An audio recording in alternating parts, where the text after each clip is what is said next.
Hola, buenas tardes. Les damos la bienvenida, como en cada reunión que los recibimos y las recibimos. Recién hubo una pequeña mención que, bueno, Juan David, si querés retomarla, yo les doy la bienvenida esta tarde, que estamos en el ámbito, en el círculo de investigadores jóvenes. Entonces, Juan David, si, te paso la palabra si querés.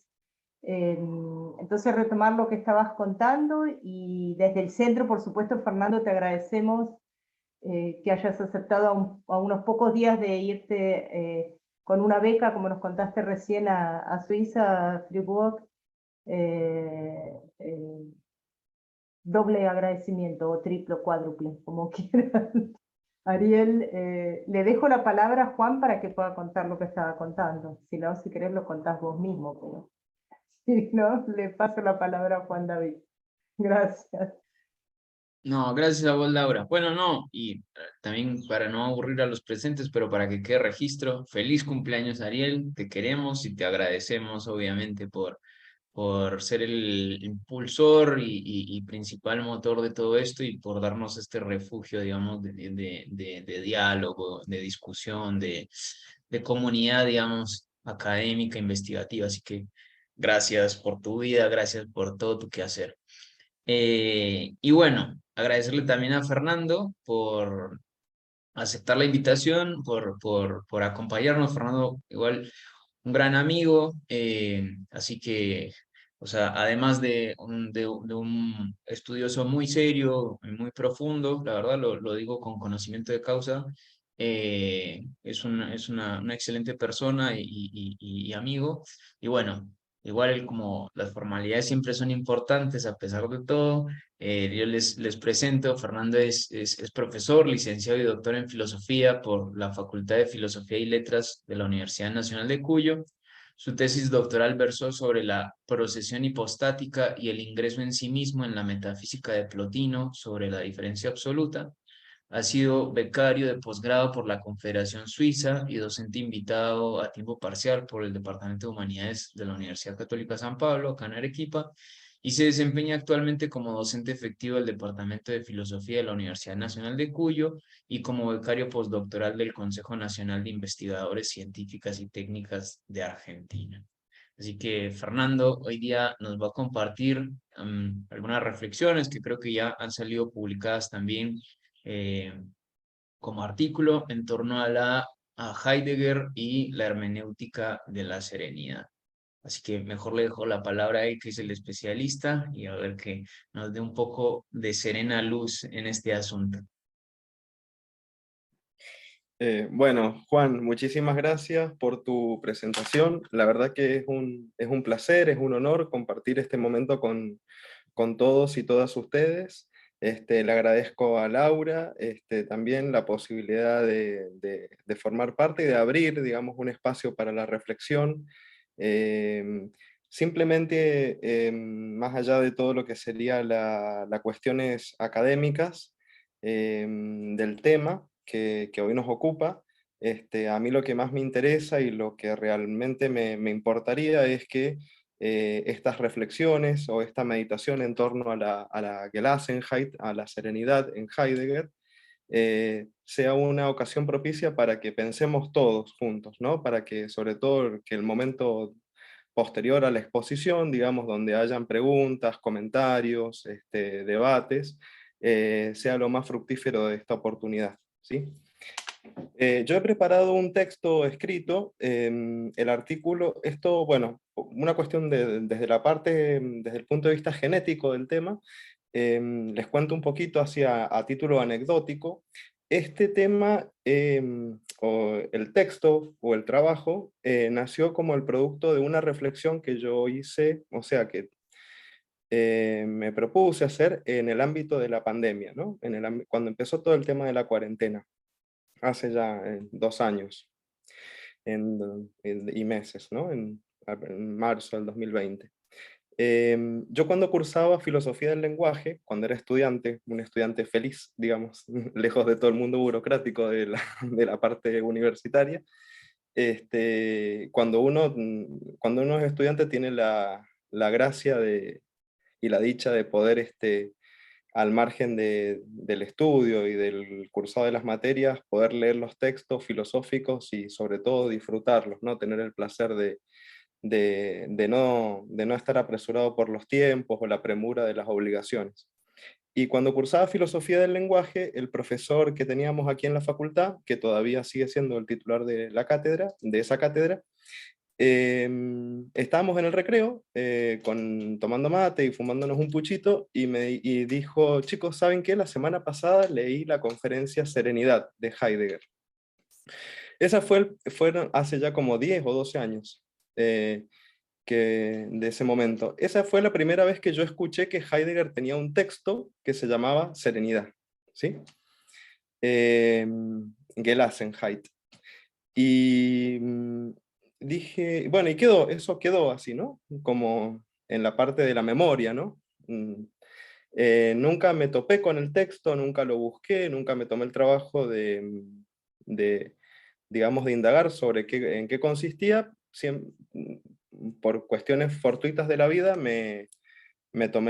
siempre estuve en contacto con otros textos de Heidegger, ¿no? La pregunta por la técnica, el origen de la obra de arte, bueno, Ser y Tiempo, desde luego, Hölderlin y la esencia de la poesía, pero Serenidad nunca lo había leído. Y cuando empezó el tema de la cuarentena, yo estaba en mi departamento, fue un día a la tarde y ya había pasado, era una semana que había pasado de cuando estábamos en nuestras casas, después del DNU, y dije, bueno, ¿y qué hago ahora? Porque las noticias bombardeaban, empezaban todo el tema de las noticias sobre la muerte de los seres queridos, el bombardeo permanente, todo el trabajo docente que eso significó, porque fue como doblar o, digamos, potenciar un montón el trabajo, digamos, en relación con la docencia, ¿no? Con las clases, los dispositivos, el celular explotaba, las notificaciones, digamos, no sé, no daban abasto, y dije, bueno, ¿qué hago ahora? Entonces dije, bueno, me voy a poner a estudiar Serenidad, de Heidegger. Y bueno, lo leí, fueron 3 meses de lectura pausada de ese texto, y en función de eso, junto con los trabajos habituales que uno iba teniendo, yo cada tanto iba tomándome el tiempo para ir escribiendo algunas cuestiones relacionadas con la conferencia propiamente dicha, y bueno, y con el tema. Y eso fructificó después de un año y medio, en un artículo que lo envié a una revista, bueno, y afortunadamente lo publicaron en la Revista de Humanidades de Valparaíso. Bueno, y una parte o una síntesis o una especie de compendio de ese trabajo es lo que yo les quiero compartir hoy. Así que voy a compartir pantalla para que todos podamos tener el texto. Yo he preparado el texto escrito por una cuestión de que yo no tengo como por ahí a veces Juan David, mi amigo, es un poquito más espontáneo en el uso de la palabra hablada. Y yo por ahí yo soy un poco más, no soy tan bueno con el tema de las exposiciones. Entonces por ahí por respeto al auditorio y por inseguridades personales, prefiero tenerme un texto escrito, ¿no? Entonces, que después del texto charlamos, conversamos, comentamos, no haya ningún problema, pero si lo importante acá es el tema y no quién les está hablando, me importa mucho que tratemos de ir leyendo todos juntos. Así que bueno, voy a compartir pantalla y se podrían hacer un montón de aclaraciones en relación con lo que vamos a hablar. Hay un colega que se llama Santiago González Casares, ¿no es cierto? Santiago, creo que él ha expuesto también aquí en este marco de este seminario abierto de formación. Yo he tenido el placer de poder escuchar las disertaciones de él sobre la pregunta por la técnica en Heidegger, y hay una aclaración importante desde el punto de vista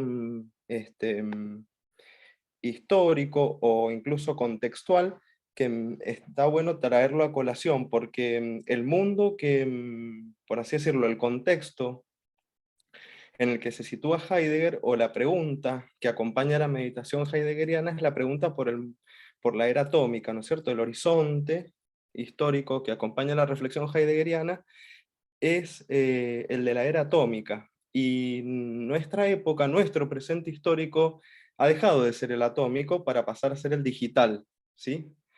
Yo creo que eso es bueno aclararlo para situarnos, pero aún así las reflexiones de Heidegger y las consecuencias que él plantea en relación con la pregunta por la Gelassenheit, por la serenidad, y consecuentemente por la esencia de la técnica,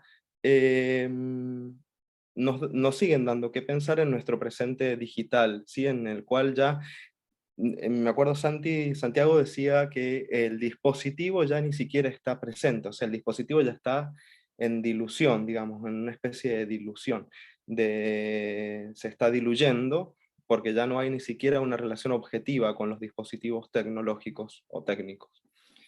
Pero aún así me parece que el sustrato y que el horizonte de posibilidad que plantea la meditación de Heidegger en relación con este tema es muy valedera, tiene asidero para nuestro presente, ¿no? Así que bueno, voy a dar paso a la lectura y al final del texto, bueno, obviamente dejamos abierto el espacio para preguntas, comentarios, opiniones, lo que quieran. Heidegger y la hermenéutica de la serenidad, Gelassenheit. La conferencia titulada Serenidad fue pronunciada por Heidegger el 30 de octubre de 1955 en Meßkirch, Suabia, en ocasión del 175 aniversario del nacimiento del compositor Konradin Kreutzer. Heidegger no había hablado públicamente a sus compatriotas de Meßkirch desde sus años de estudiante. En este sentido, la ocasión se presentó como una oportunidad excepcional para que el filósofo maduro ofreciese a su ciudad natal un discurso a cuya creación se entregó sin reservas. En efecto, la alocución proferida por Heidegger fue lo más destacado de la ceremonia conmemorativa. Los críticos señalan que la disertación refleja un proceso de intensa producción literaria, como es dable inferir a raíz de las revisiones apuntadas en el manuscrito.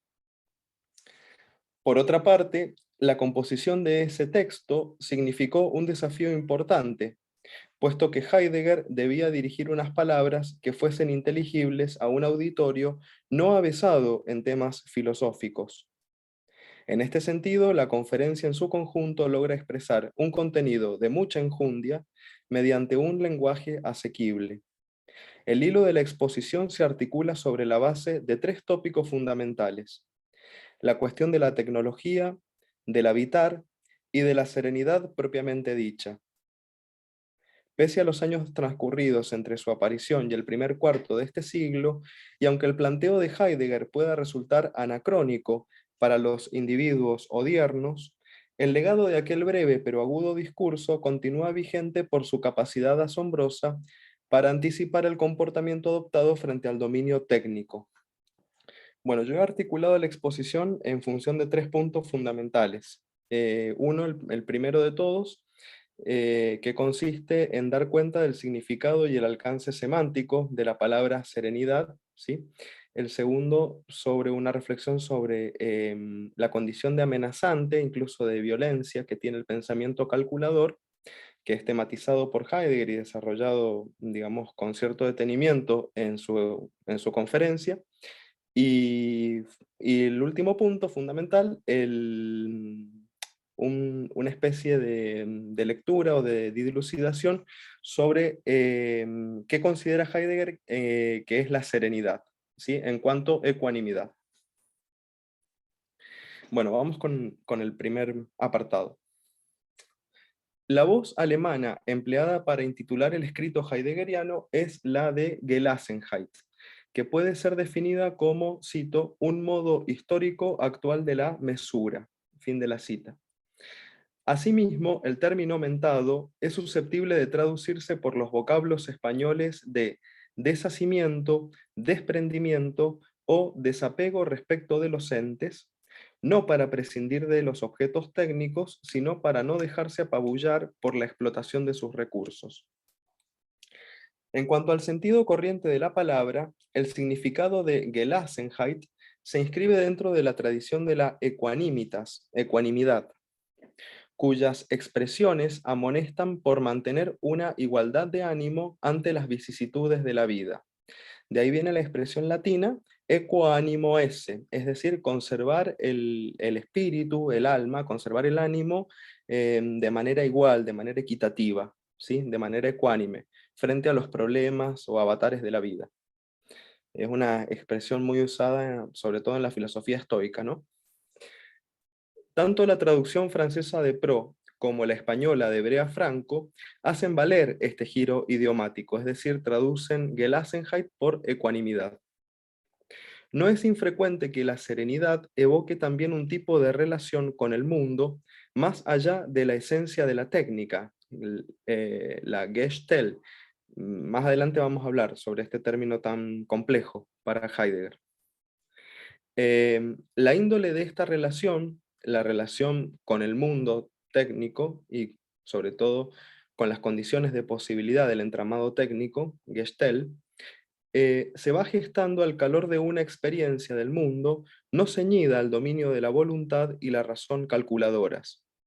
Antes bien se procura dejar que las cosas vengan a la presencia sin el afán de querer manipularlas. Existen argumentos convincentes para admitir las huellas del lenguaje místico de Meister Eckhart a lo largo de la obra escrita de Heidegger. De hecho, Heidegger no solo conoce el pensamiento eckartiano, sino que incluso lo tiene en cuenta, de uno u otro modo, a lo largo de su producción académica, al punto tal de que algunas ideas de la mística eckartiana sirven de inspiración para formular el propio pensamiento heideggeriano. Por este motivo, razones fundadas en la referencia explícita a la obra de Eckhart parecen abonar la conjetura de que este autor, Eckhart, pudiese ser una autoridad significativa a la que Heidegger apela a lo largo de su derrotero intelectual. El tema relativo a la serenidad no sería una excepción en este caso. En consecuencia, la doctrina de Eckhart sobre el abandono, Gelassenheit, podría ser un antecedente plausible del que Heidegger echa mano para el desarrollo de su propia interpretación con respecto a la ecuanimidad de espíritu.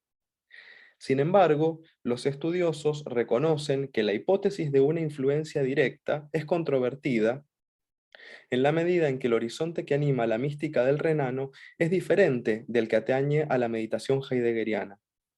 Si bien el filósofo de Friburgo adopta deliberadamente las mismas palabras con que Eckhart se expresa, conviene establecer una cautela metodológica para no homologar ambas doctrinas. Aun cuando se aprecia una similitud en el uso del lenguaje, el contenido conceptual entre ambos autores es muy diferente. Tal como observa Alain Deliberá al respecto, en la idea de comprensión de la Gelassenheit aparece una distinción radical que no permite identificar la serenidad en Heidegger con el abandono eckartiano. Aquella, la serenidad en Heidegger, se refiere a un mundo que ya no es el de los místicos renanos, sino que atañe al de la pregunta por la técnica. Para ceñir el análisis a los objetivos inmediatos de la presente exposición, se puede sintetizar que en Eckhart el concepto de Gelassenheit radica fundamentalmente en el abandono de la propia voluntad a la voluntad divina. La idea del abandono es por tanto de raigambre cristiana. Para la mística cristiana en general y para la renana en particular, el estado de abandono significa un estado de libre vacuidad que se alcanza al precio del propio despojamiento, a fin de que Dios pueda tomar posesión del alma. Una de las fuentes de las que Eckhart abreva para el desarrollo de su doctrina es el pasaje del Evangelio según San Marcos, donde Pedro le dice a Jesús, cito, lo hemos abandonado todo y te hemos seguido. Fin de la cita. La segunda de las influencias que Eckhart recibe proviene de los escritos del pseudo Dionisio Areopagita, quien sostiene que deben dejarse de lado las sensaciones y operaciones intelectuales a fin de ser elevado por la vía del desconocimiento hacia la unión con aquel que trasciende toda esencia y todo conocimiento. Esto lo dice el pseudo Dionisio en el Tratado sobre los Nombres Divinos, ¿no? El Divinis Nominibus, en el libro séptimo, capítulo 3. La idea original de este pensamiento podría retrotraerse hasta la filosofía de Plotino, en cuyos textos él afirma que para entrar en contacto con la presencia del uno bien es menester desprenderse de todo, dice Plotino. Affele panta, ¿sí? Este affele está en imperativo, desprende, despójate de todo, a fin de que el alma reciba sola al solo, dexetai mone monon. Estos son affele panta y mone monon, son dos giros muy habituales en el neoplatonismo, ¿no? Sobre todo en Plotino y sobre todo en relación con la influencia mística que ha tenido posteriormente, en el derrotero de Occidente. La teología cartiana conoce, por cierto, un único efecto en que concurre el despojamiento, es decir, el cultivo de la gracia divina en el alma. Por lo que atañe al contexto, cabe señalar que el tema concreto de la serenidad está vinculado estrechamente con los planteos de Heidegger acerca de la técnica, uno de los tópicos que a la sazón servía de acicate para la reflexión intelectual por las controversias desatadas a raíz de los peligros nucleares y bélicos que se cernían sobre la sociedad de la posguerra. En 1953, Heidegger pronuncia en la Academia Bávara de Bellas Artes su conferencia La pregunta por la técnica. La narrativa de esta disertación se halla en perfecta sintonía con las diversas publicaciones que se escriben en el campo tanto científico como de la ficción. Por indicar tan solo unos ejemplos al canto de esto último, puede mencionarse la aparición en 1953 de Un mundo feliz de Huxley, de La perfección de la técnica de Junga y del Tercer o el cuarto hombre de Weber. Todas ellas precedidas en 1951 por la crítica del mundo burocratizado que Anders elabora a través de su ensayo Kafka, pro y contra. En el medio de esta discusión, la propuesta de Heidegger se encuadra dentro de una inquietud genuinamente filosófica, relegando a un segundo plano el problema de las herramientas y de los dispositivos. La pregunta heideggeriana sobre la esencia de la técnica se interroga ante todo por las maneras en que opera ontológicamente una relación de disposición entre el hombre y el mundo. Este término disposición está así separado con un guión a propósito, exprofeso, porque se refiere precisamente a lo que significa el término alemán Gestalt, y lo vamos a ver más enseguida. Esta última frase me parece muy importante que la tengamos en cuenta, es decir,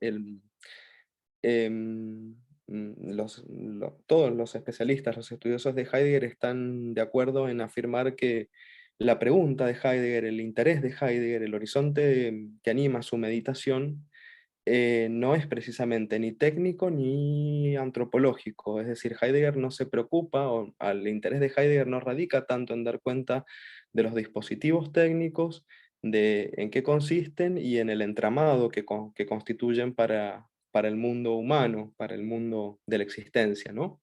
Sino precisamente el planteo de Heidegger es de carácter ontológico, es decir, ver las condiciones de posibilidad en que algo, en que un ente ha venido a presencia, ¿sí? Dar cuenta de eso, en el modo en que un ente,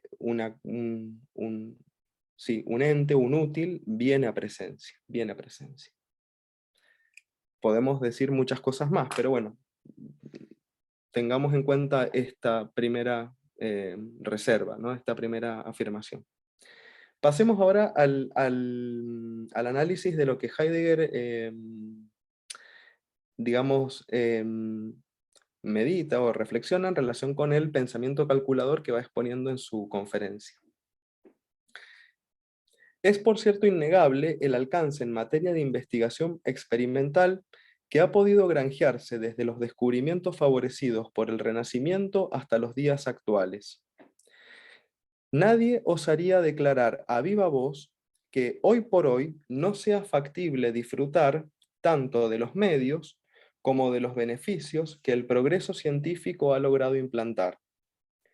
Dejando de lado el costo humano, el pluralismo radical y los numerosos esfuerzos que tal avance supone para la sociedad y la cultura occidentales, no deja de ser evidente que la configuración capitalista con que se articula el mundo contemporáneo descansa en gran medida sobre la base de la colonización cada vez más creciente que el poder industrializado y digital impone sobre el universo ecológico.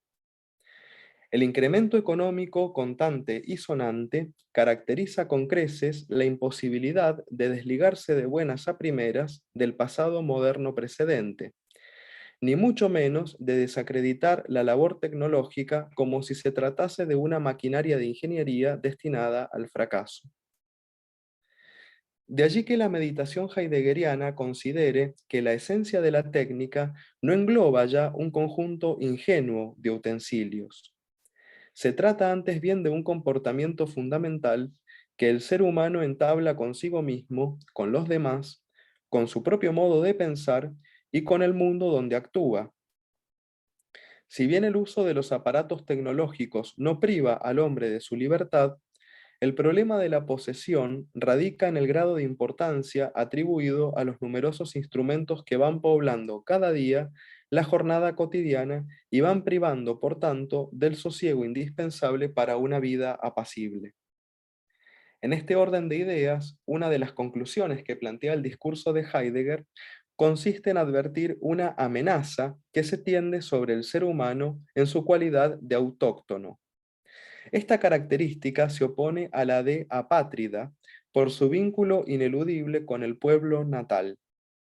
En un sentido originario, el país de procedencia, el pueblo natal, que en alemán se dice Heimat, no designa tanto la unidad territorial de una nación cuanto el pago donde conviven los paisanos. En ese terruño es posible establecer un hogar, en cuyo seno tienen cabida los nacimientos, los crecimientos y la recepción de un legado tradicional conformado en cada caso por una serie de costumbres que se van heredando sucesivamente a lo largo de las generaciones. El problema señalado por Heidegger estriba en el hecho de que el ser humano ha perdido su noción de pertenencia al lugar de donde es oriundo. Esto mismo obedece a una situación característica del último tramo de la modernidad. Durante ese periodo histórico, el pensamiento calculador ha logrado imponerse a todo el género humano mediante un desarrollo inusitado de magnitudes colosales. Heidegger considera que el pensar calculador se compone de la disposición para planificar y automatizar el mecanismo productivo, en cuyo caso se sirve con la mayor eficacia posible tanto del conocimiento matemático como de la organización para programar objetivos y medios acordes al cumplimiento de ciertos procedimientos científicos. Si hay algo que caracteriza de principio a cabo el tiempo presente, es la implementación en todos los órdenes de la vida humana de la modalidad propia del pensamiento calculador. El pensador alemán dice que desde el siglo XVII se ha puesto en marcha un proceso de subversión de las ideas, que ha llegado a su punto culminante con la filosofía de la Edad Moderna. En virtud de tal subversión, el ser humano ha podido tomar contacto con una realidad diferente de la aprendida hasta ese entonces. A partir de la modernidad, el mundo es concebido como un objeto sobre el cual el pensamiento calculador puede ejercer su dominio. La esencia de la técnica moderna se ha comprendido a sí misma en términos metahistóricos. Sin embargo, la creencia en el progreso permanente ignora que todo proceso no debe ir necesariamente hacia una instancia mejor del curso evolutivo. De acuerdo con esta apreciación, Heidegger considera que la puesta en marcha del pensar meditativo es la única manera posible de volver a la historia y de recuperar la temporalidad inherente a la condición humana. Si para la modernidad el mundo es considerado desde la óptica de la representación, la naturaleza que integra el mundo es vista como una fuente óptima de explotación. Es decir, la imagen más gráfica que describe Heidegger es la de es la de un dique, ¿no? Y al mismo tiempo tendríamos que tener presente el sentido que tiene la naturaleza o el suelo como cantera, ¿no? Cantera inagotable para ser explotada y poder extraer sus recursos. En este sentido, la técnica moderna esconde un poder determinante para la relación del hombre con todo lo existente, al punto tal de que el aprovechamiento energético propiciado en el lapso de los últimos decenios ha logrado cubrir casi por completo las necesidades mundiales de todo tipo, económicas, sanitarias, comunicativas, lúdicas, entre otras. El progreso científico en el plano industrial, médico e informático constituye un ejemplo palmario del incremento a escala global que ha tenido este proceso. Y esta eficacia procedimental es tanto más asombrosa cuanto más acelerada ha sido su implementación en los múltiples aspectos que conforman la vida humana. Ello es que aparatos y automatismos han logrado ocupar casi la totalidad de la esfera en que se desenvuelve la existencia, al igual que han podido modificar exitosamente la visión que el hombre tiene con respecto a su propio modo de habitar el mundo. De esta apreciación se sigue que la relación humana con el entramado tecnológico ha llegado a ser tan simbiótica que la mera decisión por vivir al margen de él constituye un absurdo y, cuando no, un imposible en el mundo contemporáneo.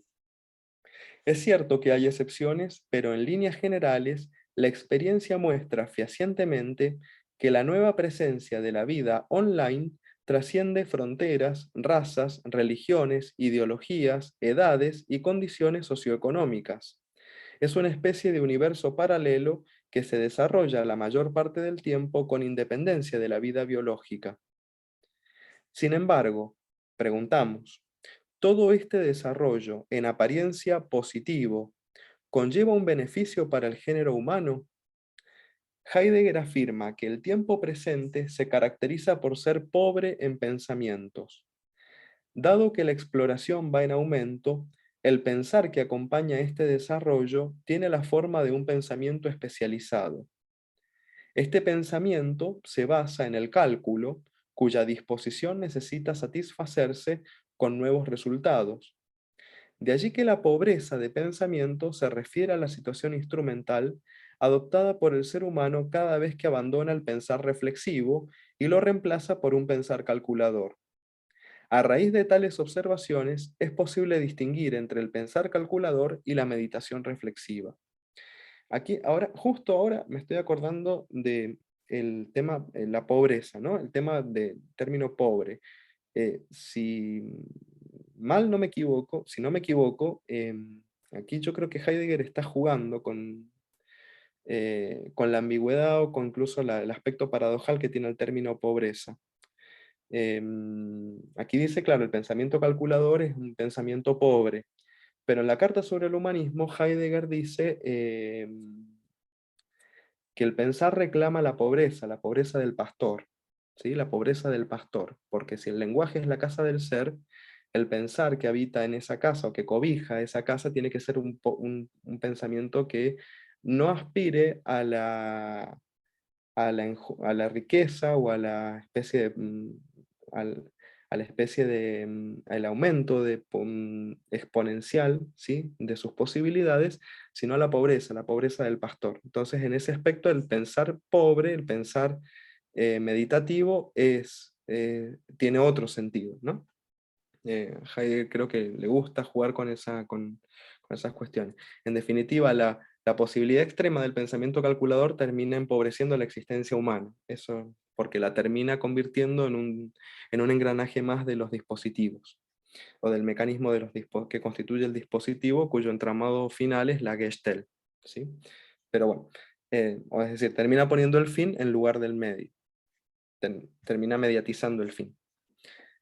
Podríamos decirlo así muy rápidamente. Heidegger señala que el individuo contemporáneo considera que la meditación no aporta nada a los negocios de la vida cotidiana. Cabría ejemplificar la relación de prescindencia respecto del pensar a partir del vínculo que el ser humano mantiene con la información, toda vez que no es raro advertir con qué indiferencia los individuos atienden cada día a múltiples noticias que olvidan con igual apatía al día siguiente. Desde una mirada imparcial de los hechos, el desenfreno en la manipulación de los aparatos podría estar ligado estrechamente con el rechazo generalizado de una actitud meditativa. Por ser algo inútil, el ser humano rehúye la meditación y se sirve con más facilidad del pensar calculador. En ocasiones, la ausencia de meditación ni siquiera se presenta como algo que haya sido perdido y deba, por tanto, ser recuperado. Todo lo contrario. Ante la preponderancia de la actitud meditativa, de la actitud calculadora, perdón, la meditación reflexiva es valorada como algo francamente inútil, como algo de lo cual es posible y hasta necesario prescindir. Como ha sido mencionado más arriba, según Heidegger, el pensamiento calculador consiste en una de las formas adoptadas por la racionalidad técnica a lo largo del curso histórico de la modernidad. La técnica moderna procede, por cierto, de acuerdo con el esquema propio de una racionalidad que opera conforme con una trama de causas y de efectos. Este entramado planifica en cada caso estrategias específicas para conseguir una serie de efectos previamente delimitados. La eficacia procedimental constituye uno de los requisitos necesarios para que garantiza el éxito conllevado en el desafío y los planteos de la técnica. Por otra parte, el esquema mentado no opera sin violencia, en la medida en que despliega sobre el curso de la vida una provocación. Se trata de un reto cuyas exigencias pugnan por exteriorizar el resultado del circuito productivo. El desafío de la provocación ejercida por la técnica se vuelve ostensible en la relación de demanda y de disposición, a la vez que acontece según el modo propio del exponer. El hombre que interviene en este procedimiento asume la figura típica del señor de la tierra. Para denominar este proceso, el proceso de la exposición, podríamos decir, o del conjunto de posibilidades que conlleva el exponer técnico, Heidegger acuña la noción de Gestell, con la que se refiere a la totalidad de los modos del exponer técnico. En el lenguaje cotidiano, la palabra Gestell significa ensamblaje, agrupamiento, juntura. Ahora bien, en la terminología heideggeriana, Gestell designa la reunión, de ahí el prefijo ge, ¿sí? En alemán, acuérdense, todo lo que está precedido por el prefijo ge significa reunión, conjunción, agrupamiento, conjunto, ¿sí? La reunión de todos los modos del poner fuera, stellen, del verbo stellen. Esto es, del colocar, del provocar y del exigir. La Gestell reúne todas las posibilidades del requerir, bajo cuya modalidad lo real mismo se devela en su condición mercantil. En la misma línea de estas consideraciones, Heidegger asocia la voz Gestellen con el significado de los verbos herstellen, producir, vorstellen, representar, y bestellen, encargar. Estos modos se integran en un armazón o estructura que ordena la disposición de lo real a modo de stock, a la vez que lo produce como un fondo de disponibilidades. Según las ideas dilucidadas por Heidegger, cabe señalar que la Gestell estriba, por lo demás, en los emplazamientos que la técnica moderna dispone objetivamente a modo de reservas para detener el fluir originario de ciertas unidades y poder utilizarlas, por tanto, en función del mecanismo productivo. De ahí que yo les decía anteriormente la imagen del dique, ¿no? De la represa, ¿sí? Se hace detener el fluir originario del agua para después ser utilizado como energía hidroeléctrica, por ejemplo, ¿no? En cuanto a estructura, la Gestell abarca y penetra todas las dimensiones del mundo moderno a los efectos de emplazarlo como un material disponible para un beneficio ulterior. Por tales motivos, la técnica moderna resignifica la ontología de lo real y lo define nuevamente como un objeto asequible a través de una serie de artificios. En relación con esta observación, conviene acotar que si Heidegger reconoce el apogeo de este procedimiento técnico durante la modernidad, ello no responde a los diferentes fenómenos materiales. Perdón. Se me actualizó el antivirus. Esperen, ya lo voy a cerrar. No sé qué ha pasado aquí. A ver. Ahí está. Pero no se ve, Fernando. Sí, no, nosotros seguimos viendo el Word, por si acaso.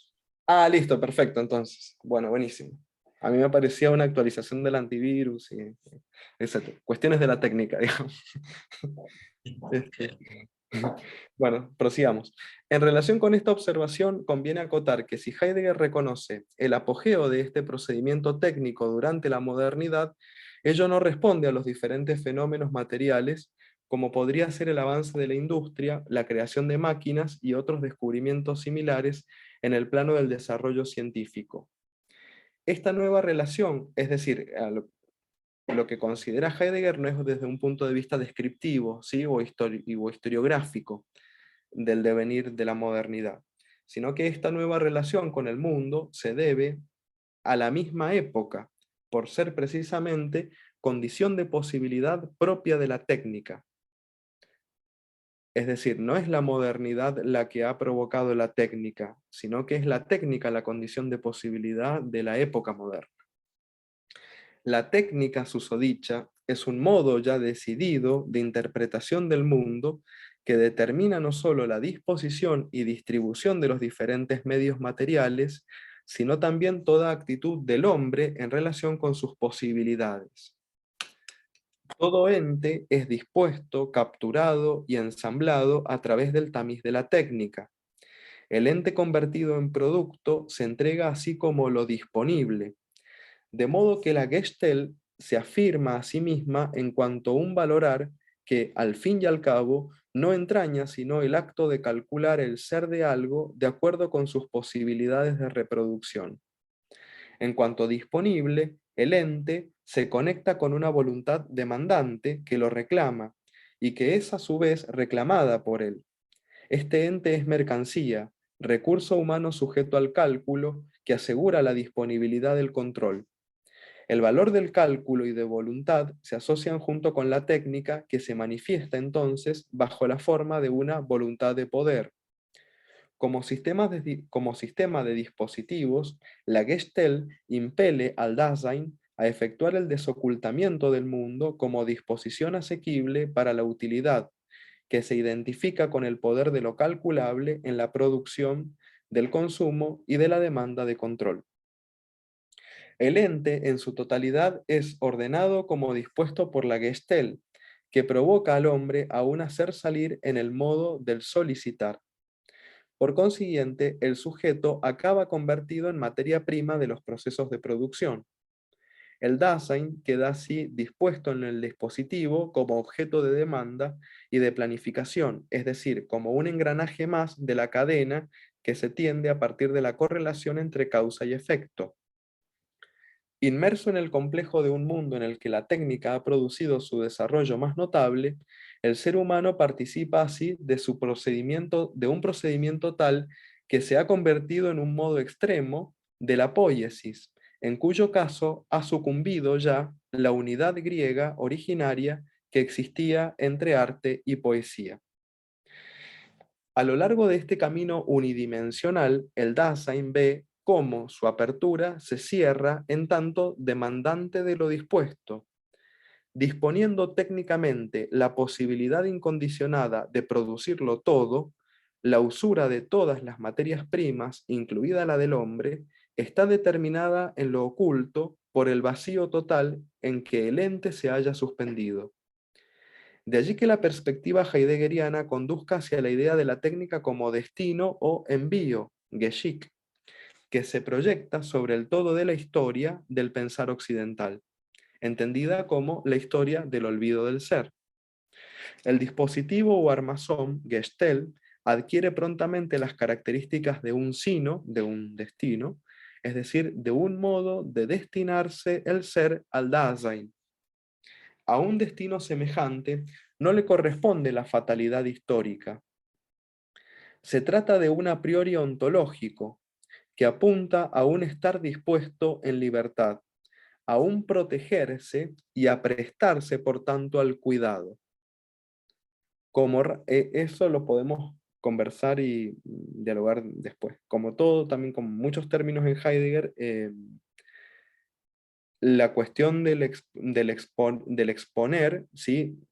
Primero la cuestión de la techne, aquí La techne no conlleva una fatalidad necesariamente, porque techne para la tradición occidental también significa arte, ¿sí? Entonces, el arte, en la medida en que abre mundo, permite, ¿no?, la posibilidad de un nuevo comienzo del pensar, ¿sí?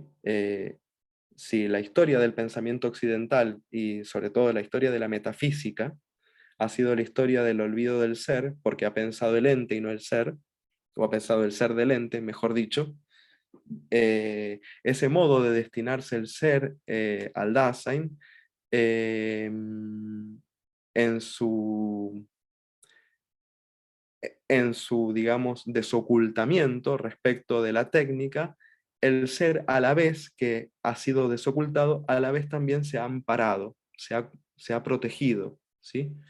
Es decir, el desocultamiento implica también una protección por parte del ser, cuya manifestación o cuya donación se da en un lenguaje que tenga visos de lenguaje poético, ¿sí? Me parece que hay que entenderlo así la cuestión. Ese nuevo comienzo del pensar acontece, ese evento de apropiación que es el Erainis, acontece en un modo de que no tenga ya la forma gramatical o lógica de la proposición, ¿sí? Pero lo podemos conversar después, me parece que hay que entenderlo así.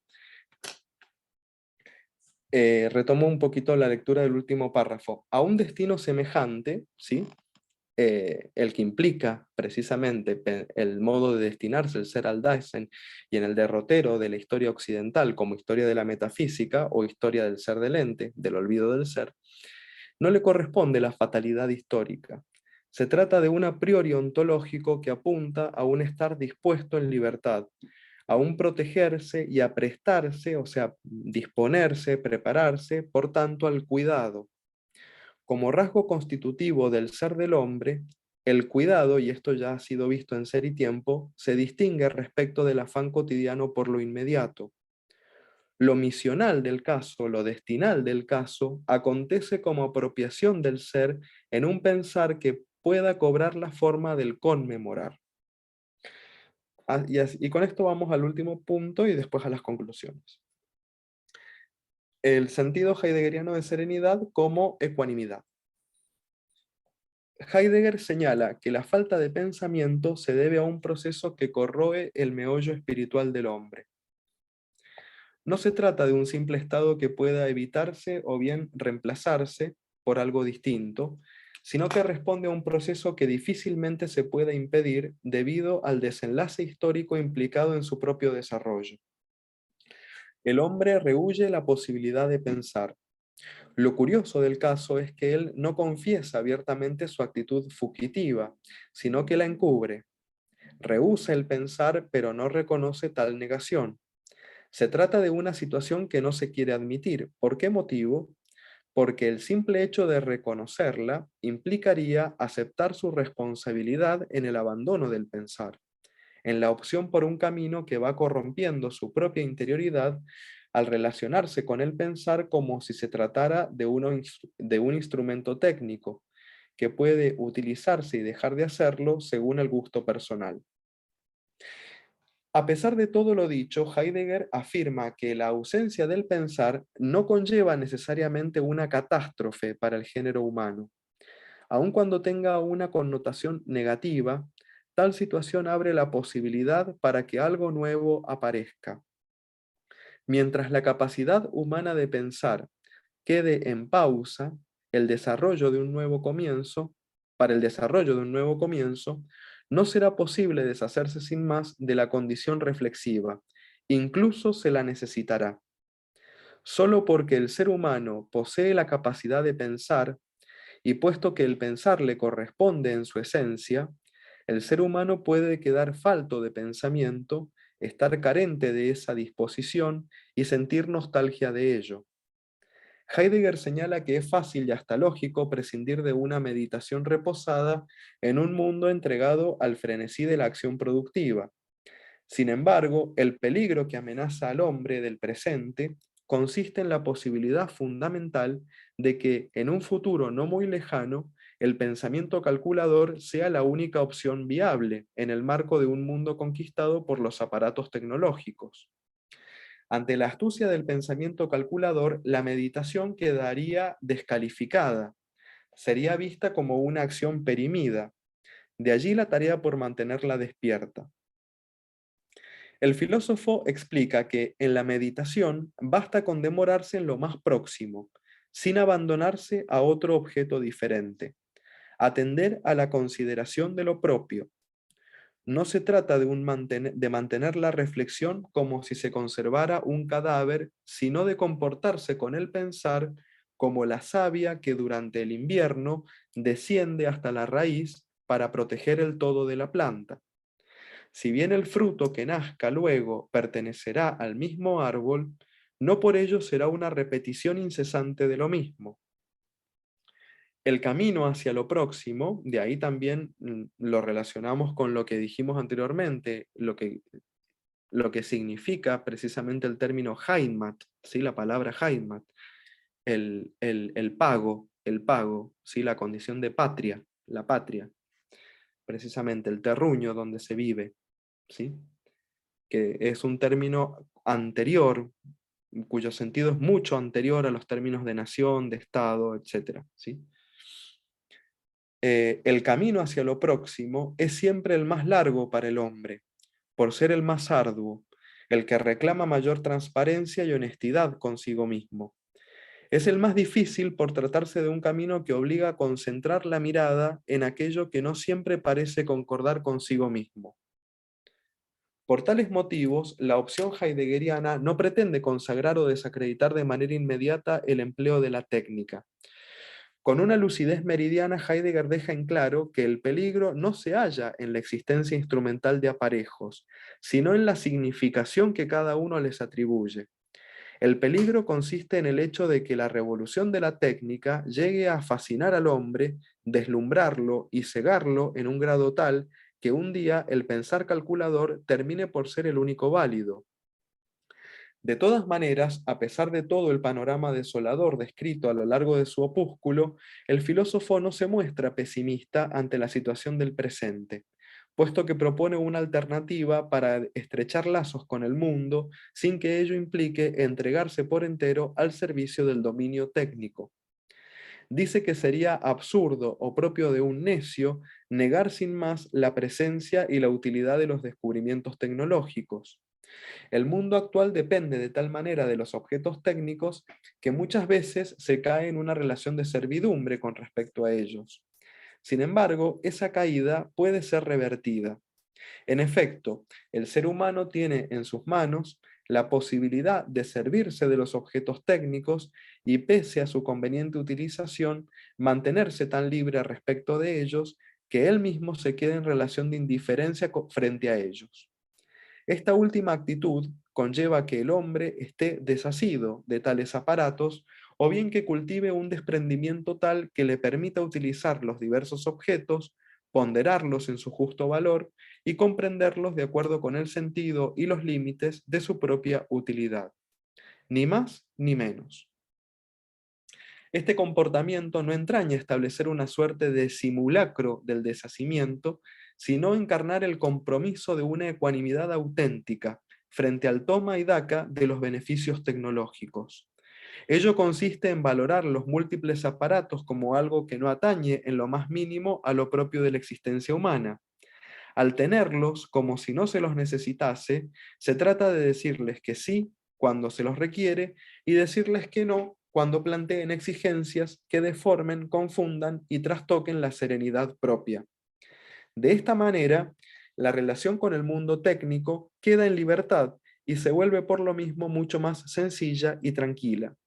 Se permite con ello que los objetos ingresen en la esfera de la vida cotidiana, a la vez que se los excluye como algo que no tiene un valor en sí mismo.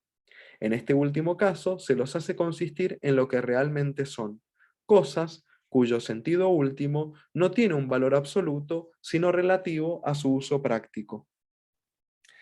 Siguiendo el planteo heideggeriano, el conflicto se suscita cuando el hombre cree y se engaña a sí mismo en torno al proceder del pensar calculador. Este último se presenta como el único modo de existencia posible, como la única forma de ser en relación con los entes. Sin embargo, como ha sido señalado más arriba, Heidegger no deja de reconocer que sería necio arremeter ciegamente contra el mundo técnico. Lo que el hombre debe hacer, o mejor dicho, nos corregimos, lo que cabe esperar que el hombre haga, consiste en cultivar el deshacimiento. Esta especie de comportamiento con el habitar es el fruto de un discernimiento que entraña una actitud meditativa y desde luego reposada. En consecuencia, el hombre tiene ante sí como una tarea urgente saber decir que sí o no, según corresponda a las demandas y oportunidades ofrecidas por la técnica. Y esto mismo por la sencilla razón de que tales mecanismos no siempre son honestos, sino que en líneas generales terminan por alterar la conducta humana. En todo proceso técnico reina un sentido que implica un hacer y un dejar de hacer por parte del hombre. Si ya no hay misterio, al haber sido expuesto todo, entonces la serenidad ante las cosas estará amenazada. Sin embargo, si queda un resto de ocultación que escape a la explicación calculadora, un resto de ocultación, digo, ¿no? Ahora estoy pensando, un resto de ocultación que implica la noción de una protección previa y por lo tanto la de un cuidado, ¿sí? Si queda ese resto, la expectación podrá ser preservada. La expectación es lo propio de alguien que se dispone a la recepción de un don, de alguien que sabe reconocer y dar las gracias por un regalo inmerecido. Cuidando de esta actitud, incluso en el corazón de un universo tecnocrático, el ser humano se vuelve alguien discreto, es decir, alguien capaz de cobijar al amparo de un pensar reflexivo lo propio de su habitar. Paso a las conclusiones. Para finalizar, conviene puntualizar algunas claves hermenéuticas que permitan orientar la indagación futura de una reflexión en torno al tema propio de la serenidad y de su relación con el habitar. En la Carta sobre el Humanismo, Heidegger interpreta que la esencia del ethos se vincula estrechamente con el morar. En un plano anterior a toda comprensión disciplinar, el pensador alemán afirma que la palabra ethos significa estancia, el lugar donde se mora, un espacio abierto donde habita el hombre. Esto es ocioso recordarlo porque todos lo sabemos, pero acordémonos que también ethos, si lo buscamos en el diccionario, ethos con eta, ¿sí? Con eta, no con epsilon, está bien, significa costumbre, carácter, modo de ser, de ahí viene virtud ética, pero originariamente ethos es corral, es decir, lo que tiene que ver con el lugar donde habitan los animales de la domus, de la casa, los animales domésticos, ¿sí? Lo que está amparado y por lo tanto delimitado respecto de un ámbito exterior. ¿Ah? Y por lo tanto lo que está vinculado estrictamente con la casa, con las cosas del habitar, de la casa, y los objetos que en ella conciernen. La morada humana contiene y preserva el advenimiento de lo que al hombre toca en la proximidad de su esencia. Por ello Heidegger interpreta que la sentencia heraclitia, ethos anthropo daimon, puede traducirse por la frase el hombre, en la medida en que es tal, mora en la proximidad del Dios. Bueno, esta es una traducción a lo Heidegger, ¿no? Nosotros, para comprender un poquito lo que está diciendo Heráclito aquí, ethos anthropo daimon, este antropo, ¿sí? Esta iota es de dativo, ¿sí? No está suscripta. Esta iota es de dativo, podríamos traducirlo de manera un poquito literal para comprender lo que está diciendo Heráclito. Lo divino para el hombre, ¿sí? Lo divino, el daimon, lo que tiene relación con lo divino, para el hombre es precisamente su carácter. su ethos, su costumbre, su modo de ser, podríamos decir, su modo de ser habitual, su modo de ser habitual.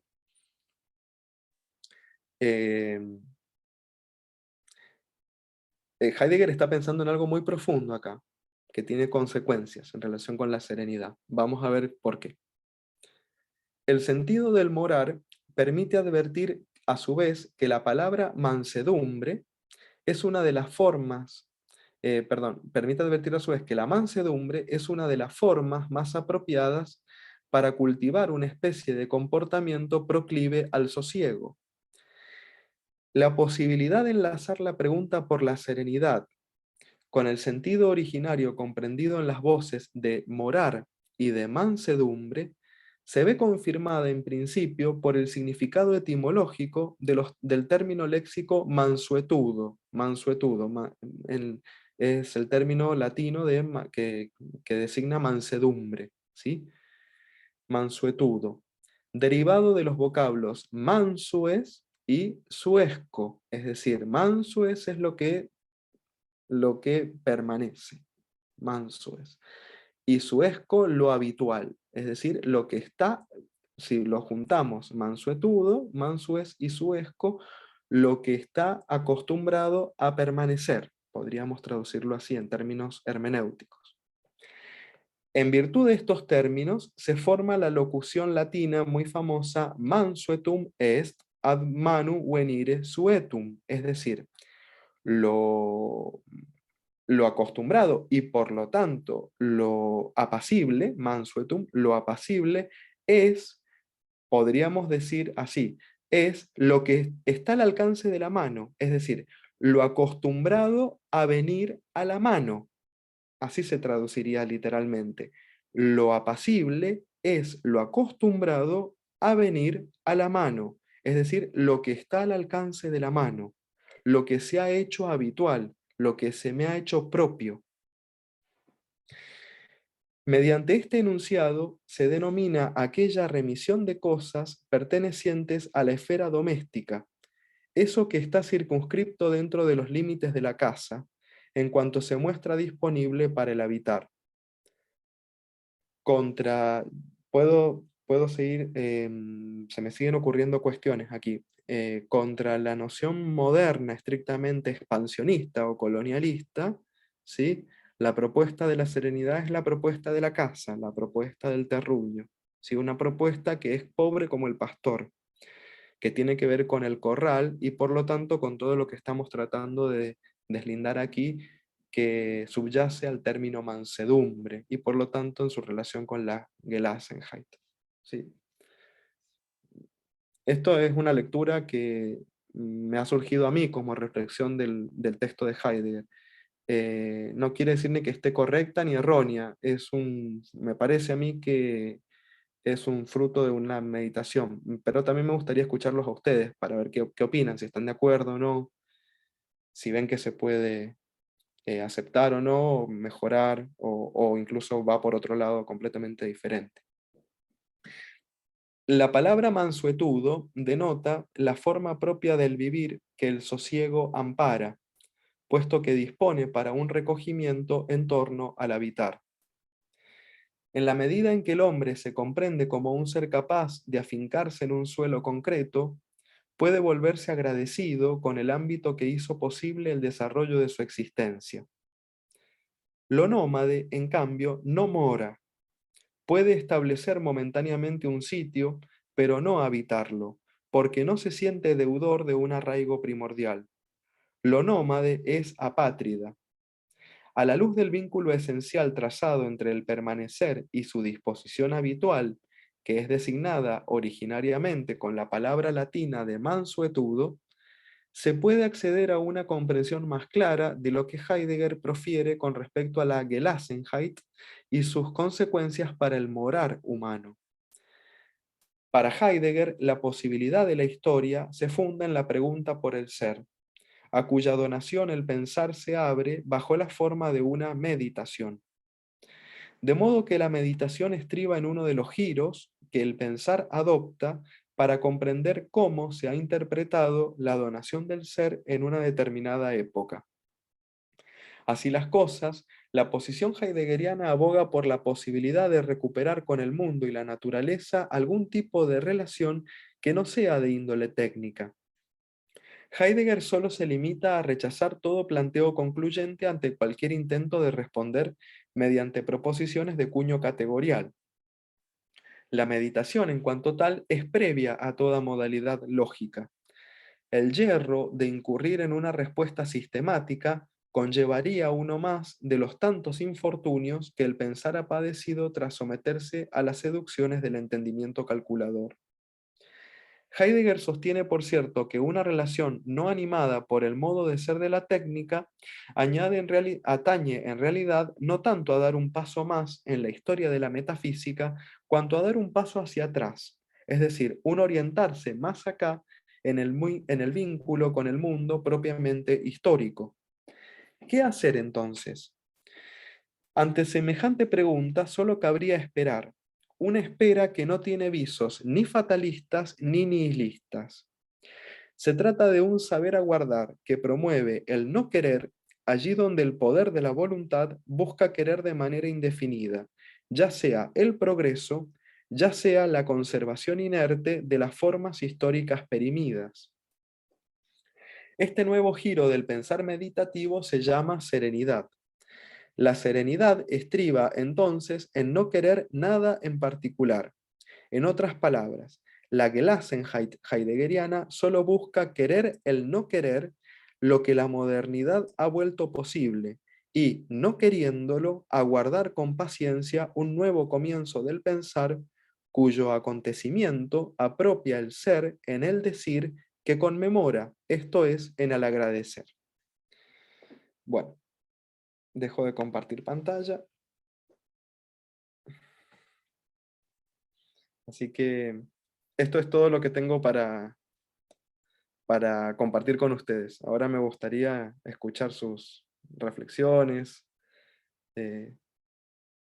críticas. Excelente, muchas gracias, Fernando. Bueno, aprovechamos entonces el espacio para las preguntas.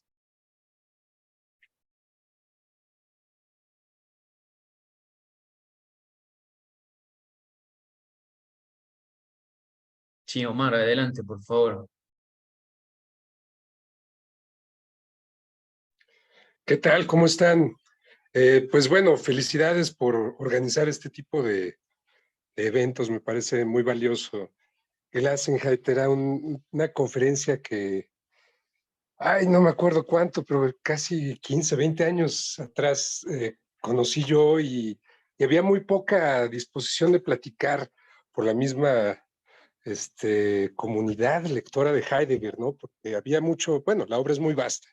Y este es un texto que a mí me parece maravilloso estarles escuchando comentar ahora, yo desde México, desde Zacatecas, donde estoy, y pues nada, felicitar por la exposición. Me hizo pensar mucho en un poema de Rilke, esta idea de la pobreza, esta idea de que no son proposiciones, ¿no? El lenguaje nos puede engañar, advierte ya Platón en Teteto, ¿no? En esta posibilidad de crear enunciados copulativos, ¿no? Donde definimos, donde predicamos de un sujeto, de un objeto, cualidades que a veces creemos definibles, definidas.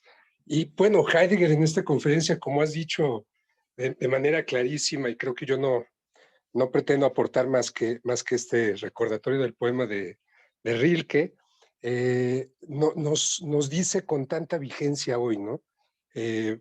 Las cosas solicitan de nosotros ciertas cosas, ¿no?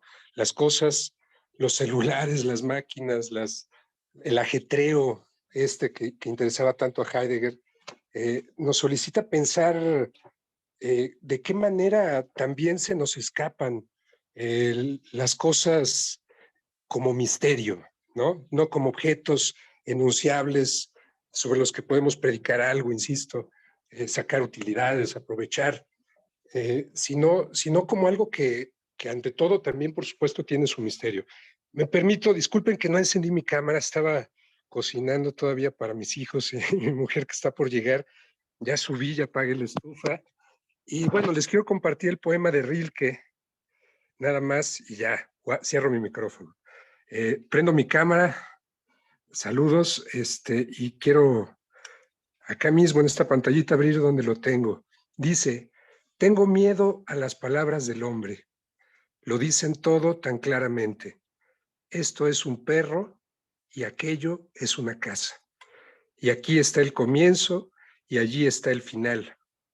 Temo sus significados, su juego burlón, lo saben todo, lo que fue y lo que será.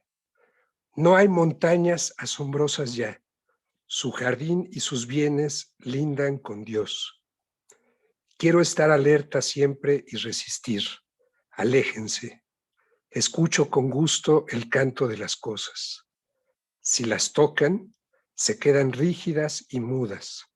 Terminarán matándolas a todas. Bueno, un poema de 1899. Esta pobreza del lenguaje que nos cuesta asumir en esta prisa por ser interpelados desde la tecnología por palabras que sin darnos cuenta consumimos y nos vemos en la demanda de producir como eh, sin ninguna continencia, ¿verdad? Muchas gracias, eso sería mi comentario. Muchas felicidades. Muchas gracias, Omar. Sí, la verdad que tendrías que haber expuesto tú directamente con este poema y ya estamos, ya cerramos. No me acuerdo en qué, creo que es en la elegía Duino, me parece que Rilke está la famosa frase que también la repite Heidegger, donde está el peligro, está la salvación también. No me acuerdo, sí, creo que es una elegía. Sí, Rilke tiene esas obras, esos poemas tan hermosos y al mismo tiempo tan... Es como si uno estuviera en el abismo, ¿no? Entre el misterio permanentemente. Muchas gracias. ¿Qué hora es allá en México? Caso las 2:20. Ah, Estamos 2 horas a destiempo. ajá. Pero tiempo, en esta ocasión yo celebro mucho que paradójicamente sea este emerger de la técnica que tan inhóspito es, el que pueda, para mí sí es de verdad asombroso, ¿no? 15 años poder escucharlos, platicar, tomar notas. Después tuve que bajar a prepararle comida a mis hijos, pero tengo 2, 3 cosas que debo apuntar ahora y tengo tu texto, muy valioso. Muchas gracias. A vos, a vos. Muchas gracias a vos.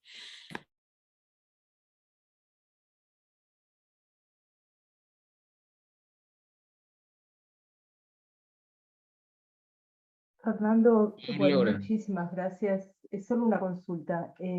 Gracias por tu exposición, muy amena, muy interesante. Te quería preguntar porque no lo recuerdo y no lo encontré así buscando rápido. Cuando vos hablaste del carácter de pobreza del conocimiento en la carta sobre el humanismo, ahí Heidegger habla también de amo, de pobreza con ese término, o habla de la humildad del conocimiento. Eso es una pregunta porque no lo encontré ahora en la búsqueda rápida y yo recordaba, porque sería un aspecto algo diferente, ¿no? Si es que lo Sí, tenés ahí, si no lo podemos ver no, después. no lo tengo presente. Justo Sí, se me vino sí, a la mente, ¿viste? Pero sí, sí, sí. vos decías el término amor, ¿no? No, el término pobreza, porque vos decías Pobreza. que es el mismo término, entonces te preguntaba si es el término amor o si ahí habla Ah, de la sí. humildad del conocimiento, de la Bescheidenheit. Por eso Ah, era, no, no, de la humildad no, no, de la no, Bescheidenheit, no, no, no, no, seguro no. que no. Lo Me podemos parece que lo ver podemos después, buscar. si no, No lo pero tengo después presente no, aquí, pero estaría bueno, es una inquietud que me parece que está sí. muy buena para tenerla en cuenta. A Gracias, ver después si lo busco lo busco, mismo, cualquier ¿no? cosa, sí, Dale, gracias, cualquier cosa Laura. después nos escribimos. Sí, Dale, sí, sí, dale, sí. gracias. Perfecto, Sí, gracias a para vos. ver ese aspecto, si se trata de establecer los límites justamente del conocimiento, Sí, en tanto un aspecto positivo o de la carencia. Que lo de sería la carencia. claro, sí, Sí, era eso nomás. Gracias. no, a vos.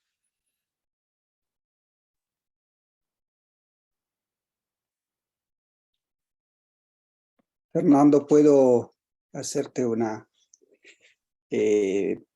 pregunta? Bueno, no pude estar al principio, pero me pareció muy acertado, o más que muy acertado, no es la expresión, muy sugerente, esa sí es la expresión, muy sugerente tu reflexión acerca del vínculo con la tierra, en tanto esa mansuetud, es decir, esa serenidad,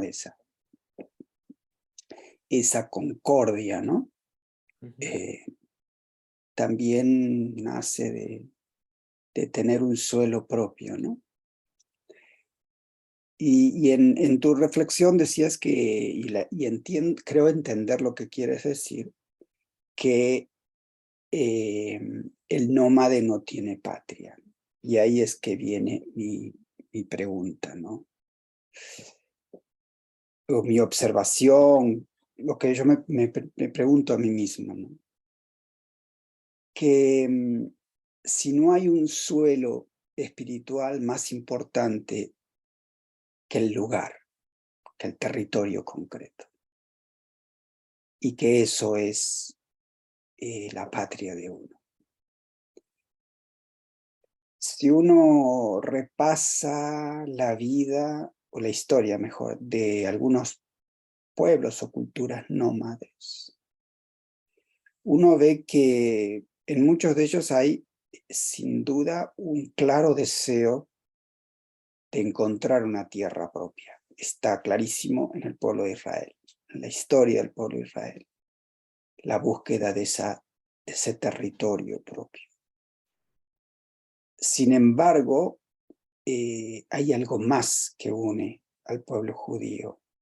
Hay un territorio espiritual que lo une más allá y muy por encima del territorio concreto, local. Y si uno ve, por ejemplo, la historia de los pueblos nómades del Medio Oriente, también es así y sigue siendo así. Todavía hay pueblos nómades que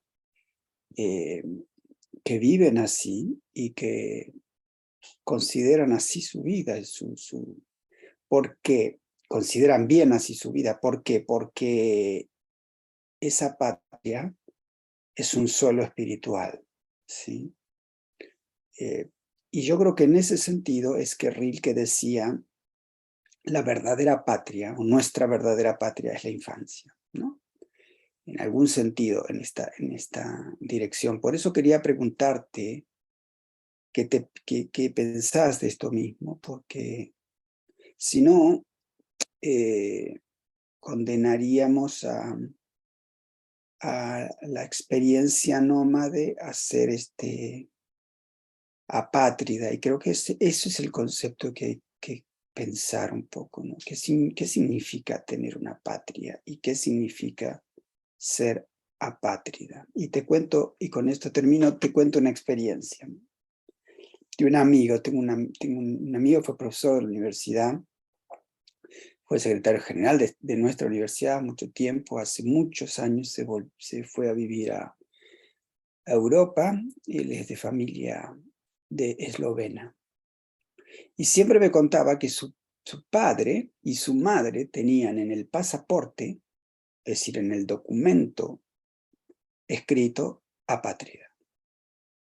¿Sí? ¿Por qué? Ellos su familia era de una región que al menos entre la Primera y la Segunda Guerra Mundial, si querés mejor, entre el 1800 y el 1945 pasó a ser diversas patrias. El Imperio Austrohúngaro, los alemanes, los italianos, después los eslovenos, y nadie podía discutir que su patria era Eslovenia, pero Eslovenia era algo más que un territorio. Tanto es así que este amigo vive en un pueblo en Italia que se llama Gorizia, y a metros, por decir una exageración, ¿no?, hay una frontera a Eslovenia y hay un pueblo que se llama Gorizia, que es decir, que dividieron la ciudad en dos. Entonces, es necesario repensar qué es la patria, ¿no? Es necesario repensar qué es la patria sin bajarle el precio al reclamo de una tierra, de los pueblos que quieren una tierra, cosa que pasa mucho hoy en toda América Latina respecto de los pueblos originarios, digamos, los descendientes de los pueblos originarios. Hay un reclamo de tierras legítimo, ¿no? Legítimo o genuino, porque no ingresa dentro de la legislación, no es considerado dentro de la legislación que armaron los que luego colonizaron las tierras, ¿no?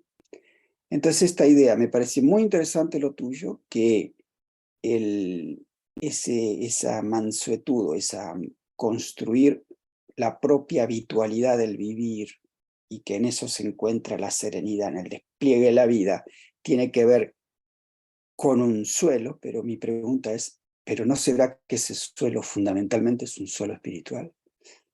Disculpa el rollo.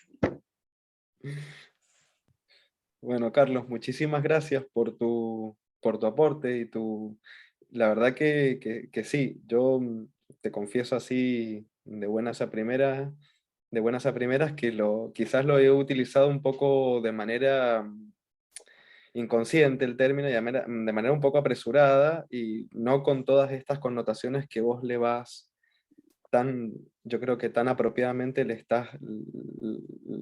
la vas, digamos, expresando, porque precisamente cuando me refiero a eso, la cuestión de la patria, la cuestión del terruño, es un suelo, pero precisamente, a ver, hay cosas que lo uno también con la cuestión de la esencia de la obra de arte, el origen de la obra de arte, el texto de Heidegger, y al mismo tiempo con una expresión también de Rilke, ¿no? El viaje es maestro, viajar.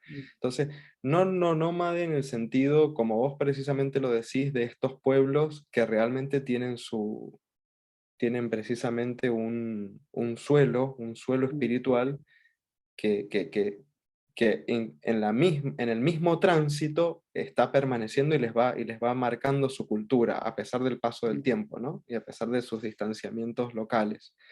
Yo en ese sentido no, pero creo que tu lectura me parece que aporta muchísimo, y te agradezco desde ya, porque sería muy bueno corregir esto.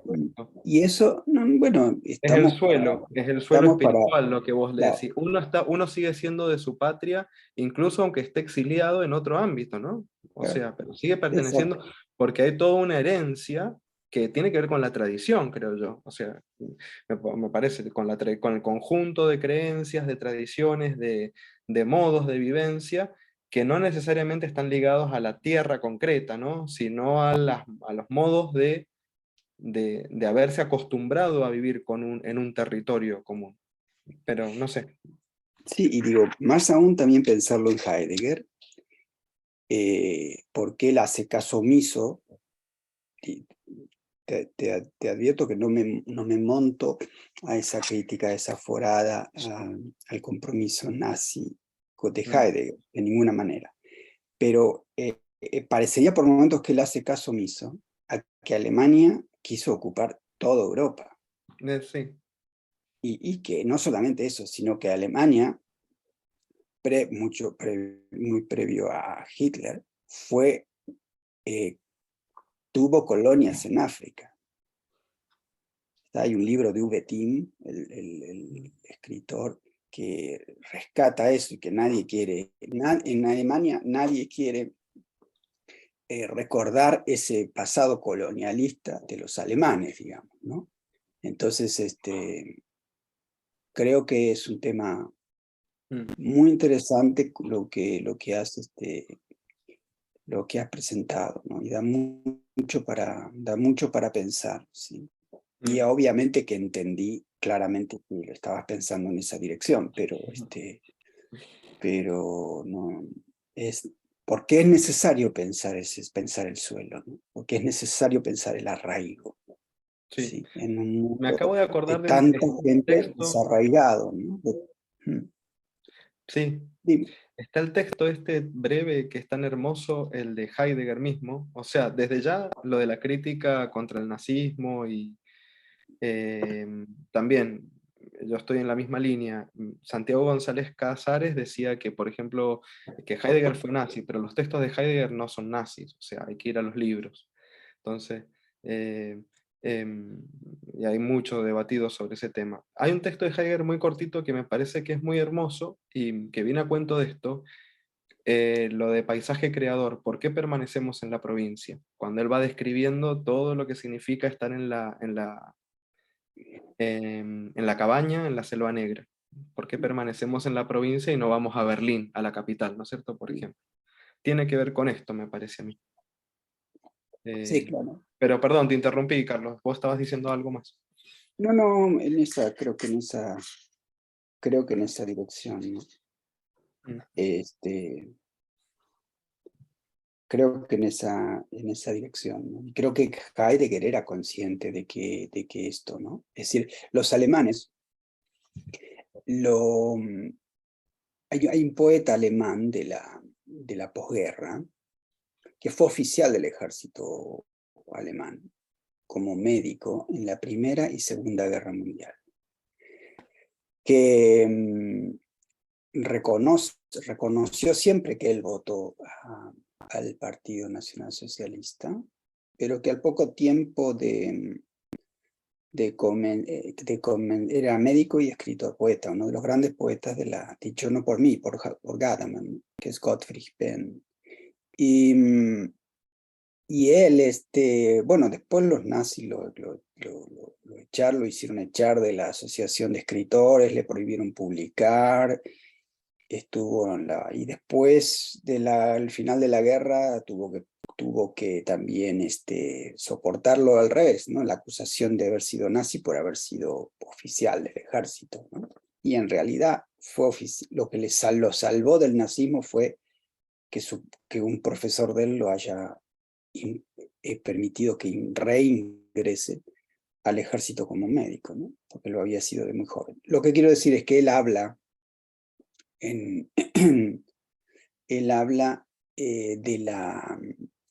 de la patria espiritual alemana, ¿sí? Y Gadamer lo recoge, y Gadamer lo dice como él mismo, y nadie puede acusar a Gadamer de nazi, ¿no? Y él habla justamente de esa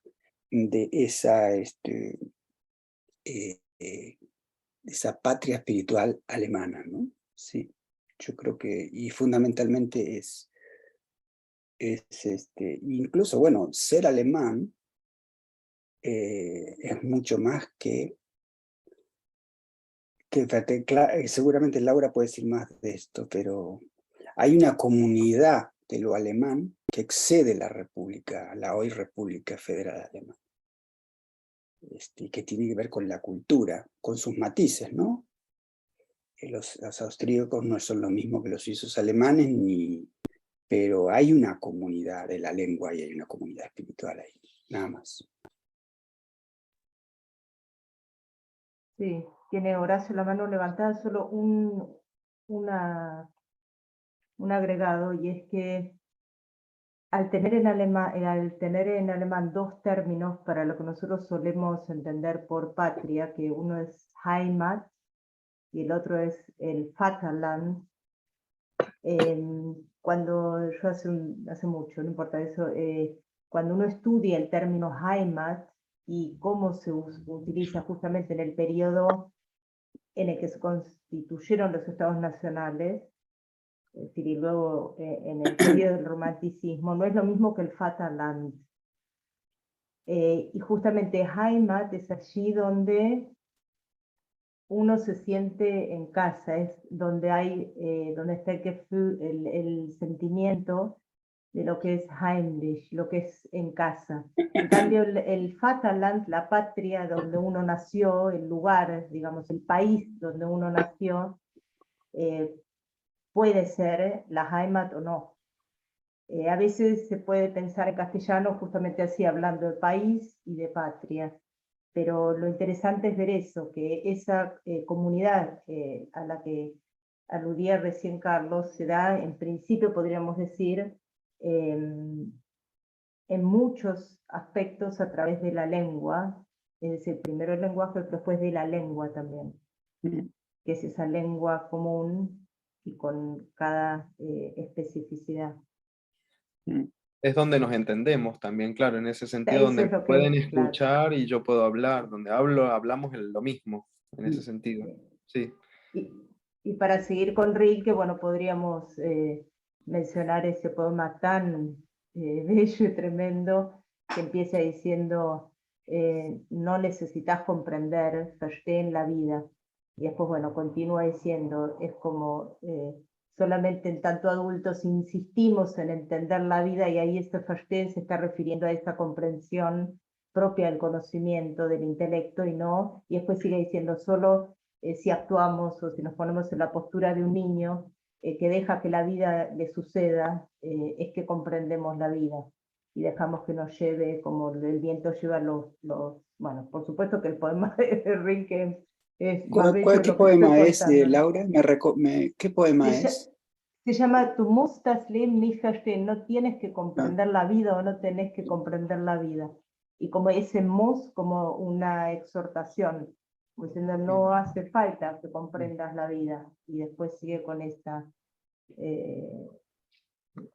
y vuelve a lo del andar, ¿sí? Que el niño cuando anda la va comprendiendo, porque la va viviendo y se va dando cuenta de diríamos hoy, del horizonte de sentido que es quien lo contiene o lo que lo contiene.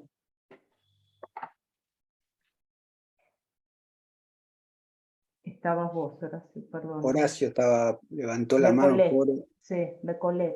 No, pero Laura se adelantó a lo que yo iba a decir y me parece mucho, lo dijo mucho mejor de lo que yo lo podía decir.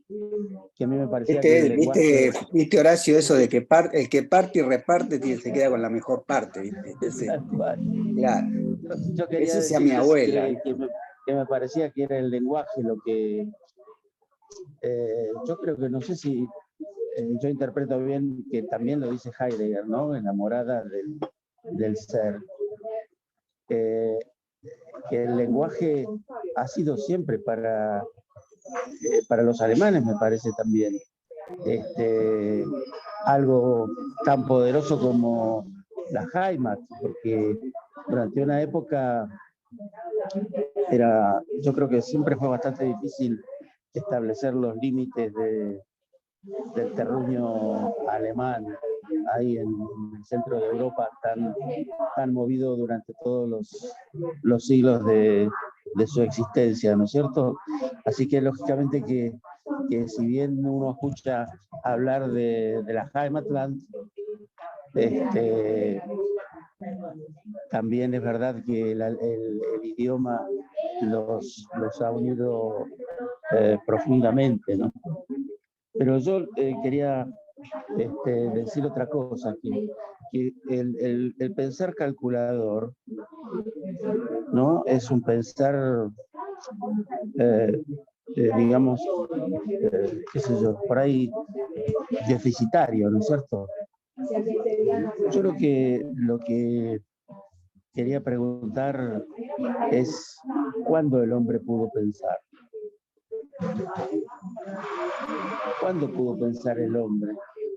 Aunque tuvo siempre libertad para pensar. Si alguna vez, en alguna época histórica, el hombre tuvo realmente la posibilidad amplia de pensar, no la de que haya algunos pensadores que siempre se han destacado.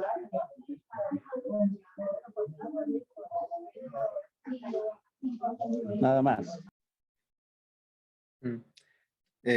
Gracias, Horacio, por tu pregunta. Es complicado decirlo, ¿no? Porque, bueno, no sé si Heidegger responde a eso.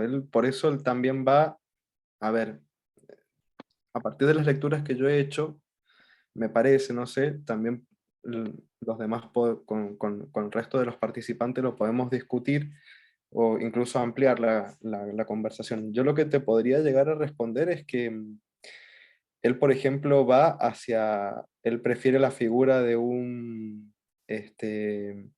no de Homero, en relación con los poetas, con el poetizar y con el pensar, ¿no es cierto? No de Homero, sino de, ¿cómo se llamaba este poeta que resucita a los muertos y calma las fieras con la lira? Si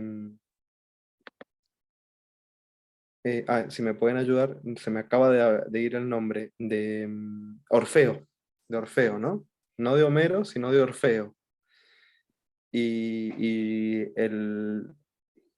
A ver, lo que yo he podido ver a partir de lo que dicen los especialistas es que en el periodo ontológico, en la fase ontológica de Heidegger, que sería como, por ejemplo, cuyo texto emblemático es Ser y Tiempo, ¿sí? Ya después está el giro hacia la pregunta por un nuevo comienzo del pensar, cuyos ensambles o hitos, ¿sí? Es la pregunta por la técnica, la cuestión del arte, la cuestión del derrotero, la historia del ser, el pensar ontohistórico y la congregación mundo y cosa. Pero ya en ontológico, Heidegger tiene una relación muy estrecha con Aristóteles, aun cuando él considera que ya en Aristóteles hay un alejamiento, o sea, hay un apartarse del ser hacia y empezar a preguntarse por el ser del ente, ¿no? Los modos de darse el ser en la verdad. Y por eso él dice, bueno, previo al pensar metafísico, o al que ha dado origen y cuyo primer portavoz, que es compartido por Nietzsche, incluso también por Heidegger, es Platón, en la noción de verdad como correptio, ¿no? Como corrección y no como desocultación, está el pensar de Heráclito y el pensar de Parménides, ¿sí? Incluso Parménides, en el poema de Parménides, tiene una forma de exposición que es la poética, no necesariamente la del tratado. Es lo que yo he podido ver a partir de lo que dice Heidegger. Entonces ahí si ha habido un momento, y en la historia occidental es ese momento de apartarse, ese hierro originario que ha sido apartarse en función de darle cabida a un desarrollo, un pensamiento que es técnico, cuya posibilidad extrema y cuya mayor, digamos, manifestación e incluso agotamiento de todas sus posibilidades ha sido con la modernidad, ¿no es cierto? Con la modernidad. Me parece a mí. Lo cual no quiere decir de que a lo largo de lo que pasa que Heidegger, creo yo también, hay un límite en Heidegger, es ver la historia como un todo completo. Lo cual él, creo yo, me parece, ¿no? Hay que manejar esos dos niveles. El nivel vital en el que él está viviendo, que es precisamente justamente un contexto de posguerra, ¿no es cierto? Con toda la amenaza nuclear y bélica, lo que significa lo que ha podido hacer el hombre de tal manera con incluso su posibilidad artística, o sea, la posibilidad de diseñar un aparato que incluso lo pueda destruir a sí mismo, ¿no? Con la bomba atómica. Eso que parece una elucubración mental es una posibilidad que fue real. Entonces yo creo que él está en esa mirada, una reacción o la cuestión de la existencia humana, ¿sí? La cuestión de la existencia completa, y por otro lado, la pregunta que es precisamente, que es de índole ontológica, el devenir de la historia occidental, cuáles han sido las condiciones de posibilidad de que eso que el hombre ha podido hacer con su mundo, realmente, cuáles fueron las condiciones de posibilidad racionales, incluso históricas, ¿sí? El hecho de y las consecuencias de pensar el ser desde la condición, desde el tiempo, ¿no? Me parece a mí que hay que pensarlo así. Preguntar si ha habido un momento, yo creo que Heidegger te respondería que ha habido un momento previo a apartarse de ese yo originario, lo cual no quiere decir de que la historia fatalmente esté cerrada, sino que es posible plantearse un nuevo comienzo. ¿Y de qué forma? Bueno, los poetas son son los que se adelantan al pensar. Los poetas abren posibilidad de pensar, pero no una forma poética, no precisamente como como diría él, una forma poética que esté ceñida a las reglas de la retórica, ¿no? Y de la gramática. No sé si los demás que podrían agregar al respecto, pero yo me parece que hay que manejar esas categorías a mí, para poder responder a esto, o poder incluso dar con esta inquietud. Estás con el micrófono silenciado, Horacio, ¿eh? Que él plantea un hombre muy distinto en Ser y Tiempo que el de esta conferencia, ¿no es cierto? En Ser y Tiempo plantea un hombre ocupado con el mundo y que lleva una vida artesanal. Es un artesano. Esa es la impresión que a mí me dio. Y que ahora él propone una vida pastoril. No sé si es así en realidad. Pero yo pienso que la vida pastoril puede llegar a ser una solución para el mundo actual.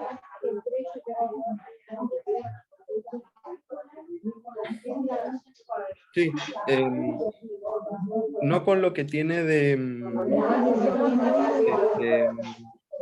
es alegórico, es una imagen, incluso también es metafórico. Imagen. No necesariamente nos vamos a tener que convertir en pastores para apacentar ovejas. Creo que hay que manejar esos niveles de registro. Pero la vida pastoril como sería como actitud de existencia frente al mundo, ¿no? De existencia frente al mundo. La imagen esa de Santiago, que me pareció muy buena, pensar con las manos, es decir, no solamente la cabeza piensa, las manos piensan porque abren mundo y por lo tanto abren posibilidad de relación con el mundo. En el modo de apropiación de las cosas hay un modo de relacionarse que no necesariamente tiene que ser técnico en el sentido moderno del término. Sino el modo de desplegarse con las cosas es un modo como el pastor se relaciona con sus ovejas, o sea, y con el modo de apacible que tiene. Sí, yo creo que en ese sentido sí. Hay un autor que me parece que se llama Ángel Solowski, que es mexicano, especialista también en Heidegger. Él dice, del punto de vista que me parece como categorías para comprender son apropiadas, me parece que tienen asidero. La pregunta de Heidegger sigue siendo la pregunta por el ser, ya sea desde Ser y Tiempo, desde su momento ontológico, hacia su preguntar ontohistórico, porque el momento en el que él pregunta, cuando él dilucida las consecuencias de pensar el ser desde el punto de vista del tiempo,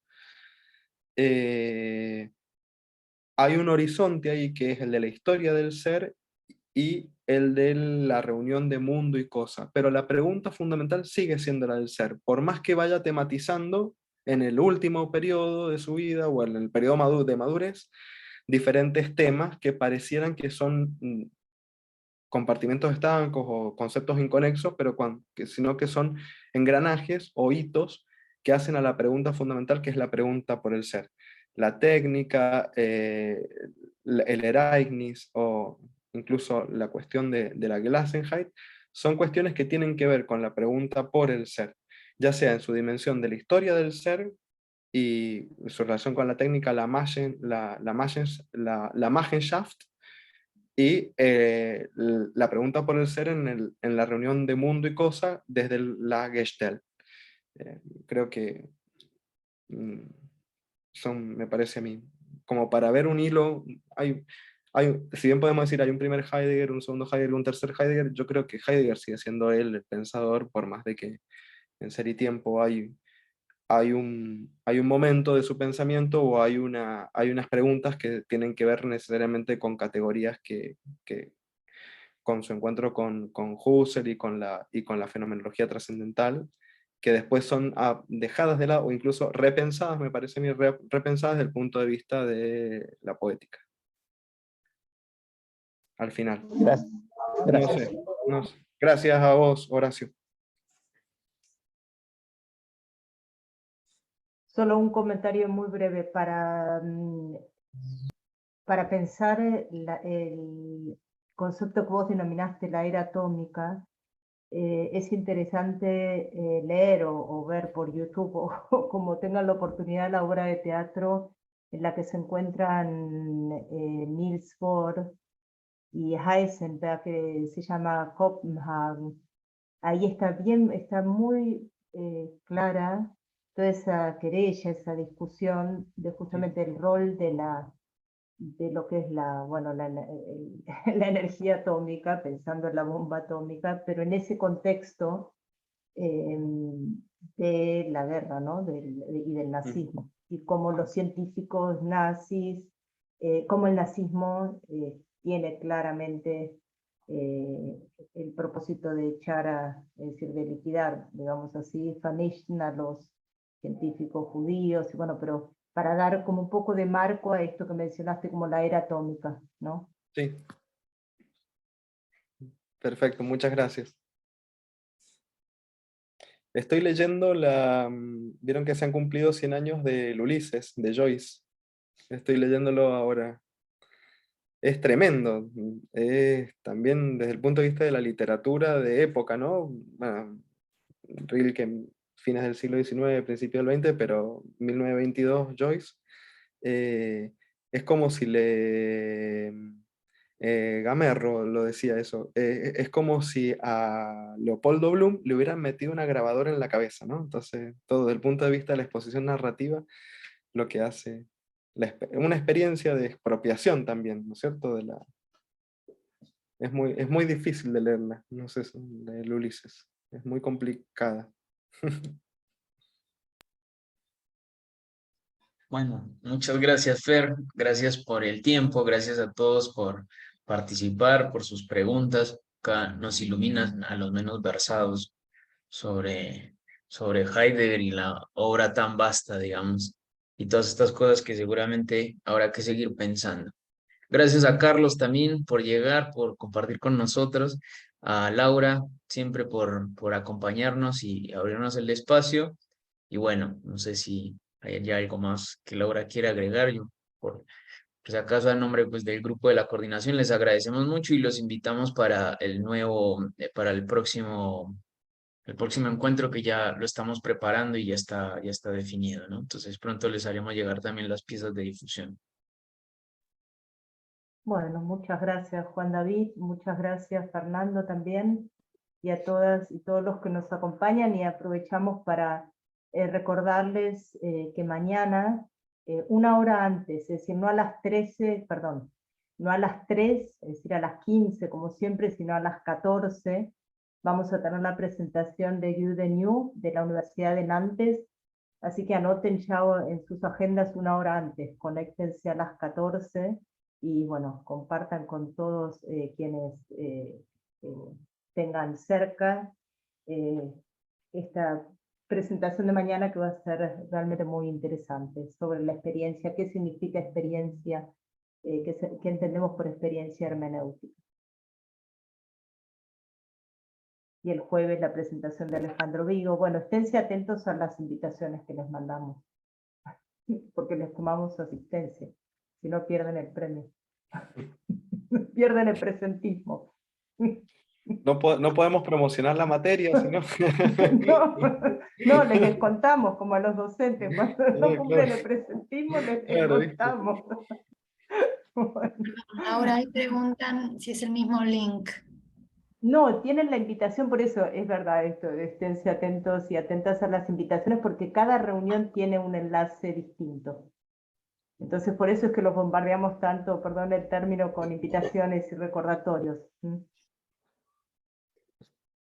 Bueno. Muchas gracias, Fernando. Gracias, Laura. Nos vamos con serenidad. Ojalá la consigamos, ¿no? Muchas gracias. Ha sido un placer. Cuídense. Escúchame, Fernando, eso de la placidez de las ovejas está en cuestión. Porque yo vivo en el campo y tengo un carnero que cada vez que me doy vuelta me tira al suelo, ¿viste? ¿Sí? Todos dicen que es de cariño, pero es el cariño que matan. Gracias, Carlos. Chao, hasta mañana. Chao. Hasta Nos mañana. vemos. Gracias, Fernando, un gusto. No, a ustedes, gracias a vos, Laura.